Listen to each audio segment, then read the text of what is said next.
Hallelujah, praise the Lord. மீண்டும் இந்த காலை வேளையில் உங்கள் யாவரையும் இயேசு கிறிஸ்து நாமத்தில் வாழ்த்துகிறேன். பிரியமானவர்களே, கர்த்தர் உங்களை நேசிக்கிறார். உங்களை ஒருபோதும் கைவிட மாட்டார். உங்களுடைய ஒவ்வொரு நாளையும் கர்த்தர் கரத்தில் இருந்து அவர் ஆசீர்வாதித்து உங்களை மேன்மைப்படுத்த போதுமானவராக இருக்கிறார். நம்ம ஒவ்வொரு நாளும் அவருடைய கிருபையில தான் வாழ்ந்து கொண்டிருக்கிறோம். அந்த கிருபை தான் காலைதோறும் நமக்கு புதிதாய் கொடுக்கிறார். அந்த கிருபையில அவருடைய வார்த்தை நமக்குள் புறப்பட்டு வருகிறது. ஹல்லேலூயா. நம்ம நேசிக்கிறதுனால அவருடைய ஜீவனுள்ள வார்த்தையை பேசுகிறார். அந்த வார்த்தையை நம்பி வாழும் பொழுது நம்முடைய வாழ்க்கையை கர்த்தர் உயர்த்தி எல்லா விதத்திலும் ஆசீர்வாதமாய் மாற்றுவார். இந்த காலை வேளையில் உங்களுக்காக தேவன் பேசுகிற தீர்க்கமான வார்த்தையை பார்த்து நாம் ஜெபிக்க போகிறோம். சங்கீதங்களின் புஸ்தகம் 57 சங்கீதம் 1 வாசித்து பாருங்கள். எனக்கு இறங்கும் தேவனே, எனக்கு இறங்கும். உம்மை என் ஆத்துமா அண்டிக் கொள்ளுகிறது. விக்கினங்கள் கடந்து போகும் மட்டும் உம்முடைய சட்டைகளின் நிழலிலே வந்து அடைவேன். ஹல்லேலூயா, ஹல்லேலூயா. எனக்கு பிரியமானவர்களே, தாவீது என்ற தேவனுடைய மனுஷன் சவுலின் கைக்கு தப்பி ஓடி கெபியிலே ஒளிந்து கொண்டிருக்கும் பொழுது தனக்கு நஷ்டம் வராதபடி, தான் அழிந்து போகாதபடி, தன்னுடைய வாழ்க்கையிலே ஆபத்து பொல்லாப்பு வந்துவிடாதபடி விக்கினங்கள் கடந்து போகும் மட்டும் சட்டை நிழலிலே என்னை அர்ப்பணிக்கிறேன் என்று சொல்லி ஜெபிக்கிறார். பிரியமானவர்களே, இன்றைக்கு விக்கினங்கள் என்றால் அழிவுகள், நஷ்டங்கள், இழப்புகள், துக்கங்கள், பலவீனங்கள், போராட்டங்கள், பல விதங்களில் நம்மை அறியாமல் வருகிற பிரச்சனைகள், நமக்கு முன்னும் பிரச்சனை, பின்னும் பிரச்சனை, வலது இடதுபுறம் பிரச்சனை, நமக்கு அறியாதபடிக்கு நிறைய பாதிப்புகள், பலவீனங்கள், நம்முடைய பிள்ளைகளை தாக்குகிற பலவீனங்கள், சில சாபத்தீடான காரியங்கள், எவ்வளவு சம்பாதிச்சாலும் பணம் தங்காதபடி கரைந்து போகிற சூழ்நிலைகள், கடன் அடைக்கவே முடியாத சில போராட்டங்கள்.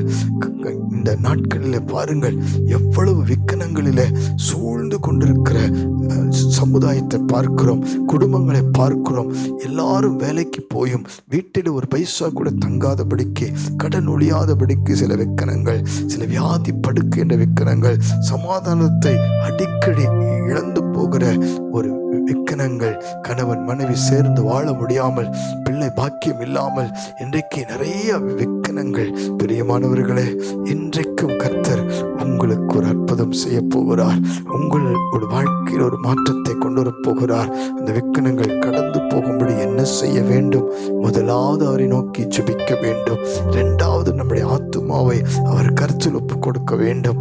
3வது அடங்கி அவருடைய நிழல் என்றால் பாதுகாப்பு, உன்னதமான மறைவு, சர்வருடைய நிழல் நம்மை மூடி மறைக்கட்டும். அவருடைய சட்டையின் கீழ் ஆரோக்கியம் இருக்கிறது. அவருடைய சட்டையின் கீழ் நமக்கு வரும் பொழுது அவர் நிறைவான பலனை கொடுக்கிறவராய் இருக்கிறார்.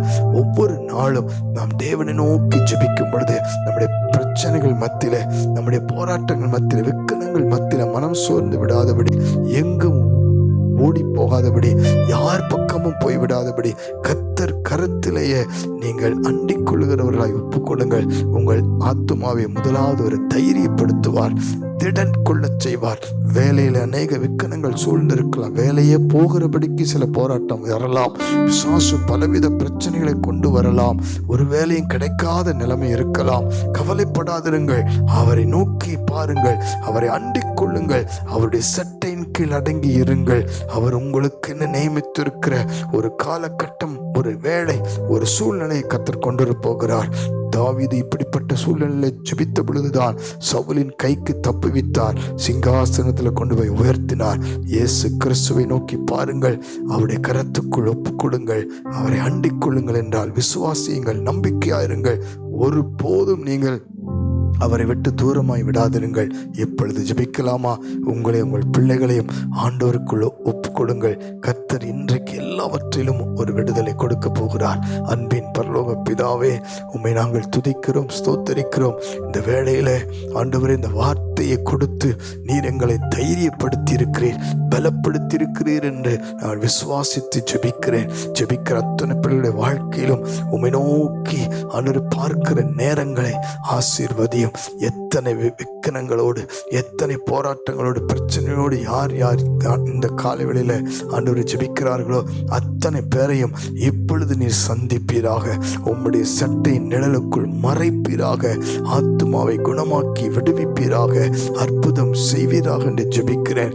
இவர்கள் ஆண்டவரை வேண்டிக் கொள்ளுகிற ஒவ்வொரு காரியத்திலும் உம்முடைய கரம் அமரட்டும், உம்முடைய விடுதலை இறங்கட்டும்.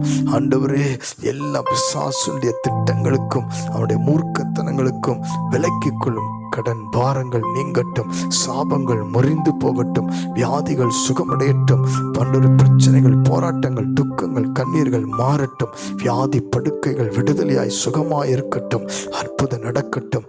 எல்லாவற்றிலும் கர்த்தருடைய சட்டை நிழல் ஆரோக்கியத்தையும் பலனையும் பாதுகாப்பை கொடுத்து நடத்தட்டும். எல்லா விதமான பயம், குழப்பம், திகில் விலகட்டும் என்று ஜெபிக்கிறேன். இயேசுவின் மூலம் தாழ்மையோடு அர்ப்பணிக்கிறோம் ஜீவனுள்ள நல்ல பிதாவே. ஆமென், ஆமென், ஆமென். God bless you. விக்கனங்கள் கடந்து போகும். கர்த்தர் அண்டையிலே வருவோம்.